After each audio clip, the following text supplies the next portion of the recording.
नमस्कार दोस्तों, स्वागत है आप सभी का हमारे इस चैनल सनातन ज्ञान गंगा पर। दोस्तों, अगर आप जीवन में कुछ नया सीखना चाहते हैं तो इस चैनल को सब्सक्राइब जरूर करें। श्री शिवाय नमस्तुभ्यम। हर हर महादेव। दोस्तों, पूज्य गुरु जी ने अपनी शिव महापुराण की कथा में कहा कि अगर आपकी कोई ऐसी मनोकामना है जिसको पूरा करना आपके लिए बहुत आवश्यक है, मान लीजिए आपके जीवन में दुर्भाग्य कार्यकर्ता लगातार बनी हुई है, माता लक्ष्मी की कृपा प्राप्त नहीं हो पा रही है, आप अपना बिजनेस व्यापार कुछ शुरू करना चाहते हैं लेकिन धन की वजह से आप अपना कार्य प्रारंभ नहीं कर पा रहे हैं, आपके विवाह में विलंब हो रहा है, या फिर आप अपनी नौकरी के लिए कई सालों से प्रयास कर रहे हैं लेकिन फिर भी आपको नौकरी में सफलता नहीं मिल पा रही है, तो पूज्य गुरु जी ने कहा कि आपको इस विशेष दिन में सिर्फ काले तिल के दाने से शिवलिंग के सामने एक ऐसा उपाय करना है जो आपकी किसी भी प्रकार की मनोकामना को पूर्ण करने के लिए सबसे चमत्कारी उपाय साबित होने वाला है। तो चलिए जानते हैं उस विशेष उपाय के बारे में। लेकिन उससे पहले अगर आप भोलेनाथ जी को सच्चे दिल से मानते हो तो इस वीडियो को लाइक करें और चैनल को सब्सक्राइब करके कमेंट में हर हर महादेव जरूर लिखें। इस वीडियो में हम पूज्य गुरु जी द्वारा बताए गए काले तिल के दाने माला ये खास उपाय तो बताएंगे ही, और साथ ही साथ शिव महापुराण की कथा में जो उन्होंने बहुत ही विशेष बात बताई वो भी आपके सामने प्रस्तुत की जाएगी। चलिए जानते हैं कि उन्होंने पहली कौन सी ऐसी विशेष बात बताई जो हम सभी के लिए जानना बहुत ही आवश्यक है। पूज्य गुरु जी कहते हैं कि आज के समय में महादेव की पूजा को लोगों ने महंगा करना शुरू कर दिया है। मेरे महादेव को कभी भी मेवे काजू बादाम की जरूरत नहीं है, जरूरी नहीं कि आप उन्हें बासमती चावल का ही भोग समर्पित करो। अगर आप अपने दुख की घड़ी में महादेव के पास सच्चे दिल लेकर जाते हो तो मेरे महादेव को आपके सोने की चांदी की या पैसों की जरूरत नहीं, बल्कि अपने तो के समय में सिर्फ एक लोटा जल लेकर चले जाना और अपने दुख की घड़ी में वो जल समर्पित करने के बाद उस जल के छींटे अपने शरीर में मार लेना। ऐसा करने से आप स्वयं देखेंगे कि आपके जीवन में जो समस्या चल रही होगी वह महादेव जी बहुत ही शीघ्रता से समाप्त कर देंगे।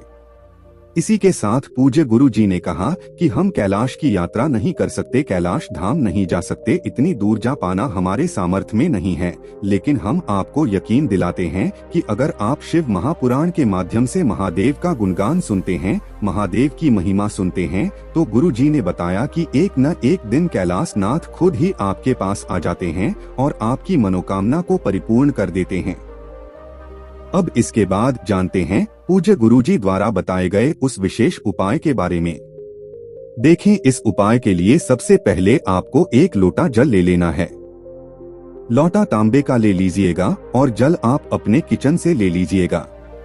इसी के साथ आपको 11 या फिर एक इस काले तिल के दाने ले लेने हैं।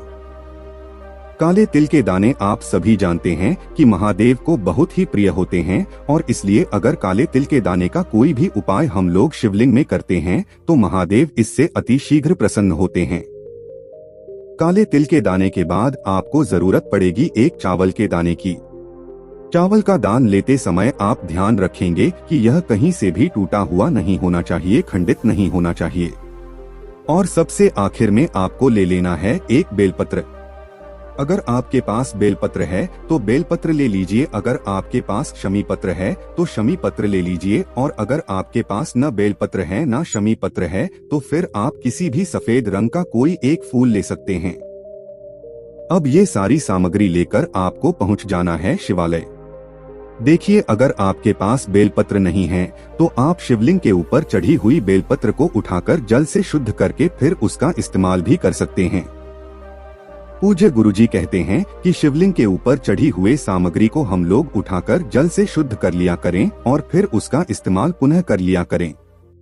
अब के शिवालय पहुंचकर सबसे पहले आप एक काम करेंगे, आप जो 11 या 21 काले तिल के दाने लेकर आए हैं उनको एक एक करके इसे इकलौते जल में डालते जाएंगे। वहीं शिवलिंग के सामने आप बैठ जाइए और एक काला तिल का दाना लीजिए और श्री शिवाय नमस्तुभ्यम मंत्र का स्मरण करते हुए इस एक लोटे जल में डाल दीजिए। दूसरा काले तिल का दाना लीजिए और श्री शिवाय नमस्तुभ्यम मंत्र का स्मरण करें और इस एक लोटे जल में डाल दीजिए। ऐसे ही आपको सारे काले तिल के दाने डाल देने हैं और सबसे आखिर में आपके पास बचा हुए चावल का दाना है वो भी आपको इसे इकलौते जल में डाल देना है। अब यह 1 लोटा जल आपका तैयार हो गया। इस जल को आप शिवलिंग के ऊपर धीरे धीरे समर्पित करते जाएंगे और लगातार शिव महापुराण के मूल मंत्र श्री शिवाय नमस्तुभ्यम का स्मरण करते जाएंगे। पूज्य गुरुजी ने कहा कि जल आपको इतने धीरे समर्पित करना है कि जल्द समर्पित करते करते आप कम से कम 11 बार श्री शिवाय नमस्तुभ्यम मंत्र का स्मरण जरूर कर लें। फिर सबसे आखिर में जो एक बेल पत्र लेकर आए हैं या फिर एक शमी पत्र लेकर आए हैं और या पर एक सफेद रंग का फूल लेकर आए हैं, इन तीनों में से जो कुछ भी आप लेकर आए हैं उसको अपने हाथ में रखिए। महादेव से अपनी मनोकामना बोल दीजिए। जिसके लिए आप यह उपाय कर रहे हैं उस मनोकामना को बोल दीजिए और फिर यह एक सामग्री आपको शिवलिंग के ऊपर समर्पित कर देनी है। इन तीनों में से जो कुछ भी आप लेकर आए हैं वो आपको शिवलिंग के ऊपर समर्पित कर देना है और फिर श्री शिवाय नमस्तुभ्यम मंत्र का स्मरण करते हुए आपको घर वापस आ जाना है। पूज्य गुरुजी ने कहा कि अगर आप इस विशेष तिथि में महादेव के सामने यह विशेष उपाय करते हैं तो हम आपको यकीन दिलाते हैं कि आपकी मनोकामना चाहे जितनी बड़ी हो और चाहे जितने दिनों से पूर्ति न हो पा रही हो, अगर आप यह उपाय करते हैं तो वो मनोकामना की बहुत ही जल्द परिपूर्ण हो जाएगी। अब इसके बाद बात करते हैं पूज्य गुरुजी द्वारा बताए गए कुछ बेहद महत्वपूर्ण बातों के बारे में। पूज्य गुरुजी ने कहा कि हो सकता है कि हमने प्रति किए हो दान किया वो पुण्य किया हो तो वो हमारे मरते मरते समाप्त हो सकते हैं। हो सकता है कि हमने गलत देख लिया हो, गलत सुन लिया हो या को कम कर लिया हो तो हमारे पुण्य मरते मरते समाप्त हो सकते हैं। लेकिन शिव महापुराण की कथा कहती है कि अगर आप 1 लोटा जल शिवलिंग में समर्पित करते हैं और 1 चावल का दाना भी अगर समर्पित करते हैं तो गुरु जी ने कहा कि आपका पुण्य कभी भी समाप्त नहीं होगा और यह आपके मरते समय तक तो रहेगा ही और मरने के बाद भी इसका पुण्य आपके साथ बना रहेगा। इसलिए अक्षत महादेव में समर्पित करना बहुत ही लाभकारी होता है। अक्षत समर्पित करने से महादेव हमारे जीवन में सुख समृद्धि की प्राप्ति करवाते हैं तथा माता लक्ष्मी की कृपा भी हमारे जीवन में प्राप्त होती है, जिससे हमें धन धान्य की कभी भी दिक्कत नहीं होती है। इसी के साथ पूज्य गुरुजी ने एक बेहद खास पत्र पढ़ा जिसमें उन्होंने बताया कि एक व्यक्ति को 2018 में कैंसर हो गया था,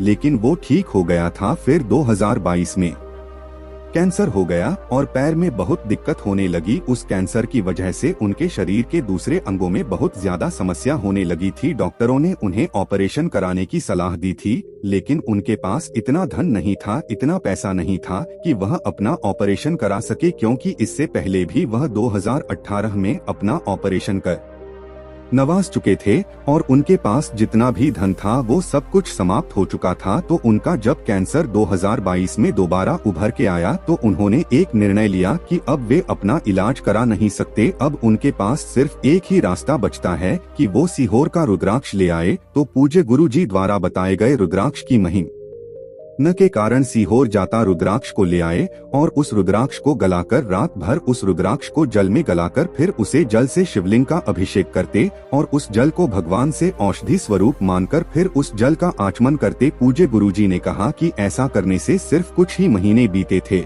और उन व्यक्ति का जिनको 2 बार कैंसर हो चुका था उनका कैंसर हमेशा के लिए समाप्त हो गया और डॉक्टरों ने उनकी रिपोर्ट देखकर भी यह कह दिया कि अब उनका कैंसर पूरी तरह से समाप्त हो चुका है। तो दोस्तों, अगर आपको भी अपने जीवन में किसी भी प्रकार की समस्या चल रही है, आपके शरीर में कोई भी भयानक से भयानक रोग हो गया है, तो आपको पूज्य गुरुजी द्वारा बताए गए सीहोर रुद्राक्ष की महिमा के कारण रुद्राक्ष जरूर लाना चाहिए और रुद्राक्ष के जल को ही शिवलिंग में समर्पित करना चाहिए। तो दोस्तों, ये थे पूज्य जी द्वारा बताए गए कुछ बेहद महत्वपूर्ण बातें और एक खास उपाय।